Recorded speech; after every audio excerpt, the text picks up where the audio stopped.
Reality check یہ ہے کہ انفارچونیٹلی اس ملک میں 2500 لوگوں نے 25 کروڑ کو انگوٹھے کے نیچے دبا کے رکھا، اور 25 کروڑ ہیں کہ وہ غلامی کی زندگی گزار رہے ہیں، خاموش ہیں، چپ ہیں، کوئی میرٹ نہیں ہے،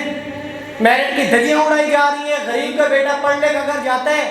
اپنی ماں کے زیور بیچ کے، اپنے باپ کی جائیداد بیچ کے، ٹیوشنیں پڑھا کے، جب وہ B S C M S C یا ایم فل کر جاتا ہے تو اس کے بعد وہ پرائیویٹ سکولوں میں جا کے 7,000 8,000 10,000 روپے پڑھا رہا ہوتا ہے، دوسری طرف ایک اشرافیہ کا بیٹا جیلی ڈگری لے کے عوام میں جا کے بیٹھا ہوتا ہے۔ یار کون سا ایسا ملک ہے جس میں یہ ہوتا ہے؟ اس کو کس نے ختم کرنا ہے؟ ایک طریقہ تو یہ ہے کہ ہم جو نا آنکھیں بند کر لیں،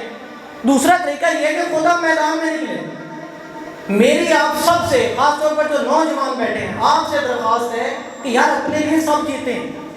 اپنے لیے تو جانور بھی جیتا ہے، پیدا ہوا، بڑا ہوا، بچے ہو گئے، اس کے کھایا پیا، مر گیا۔ یار پاکستان ڈوب رہے،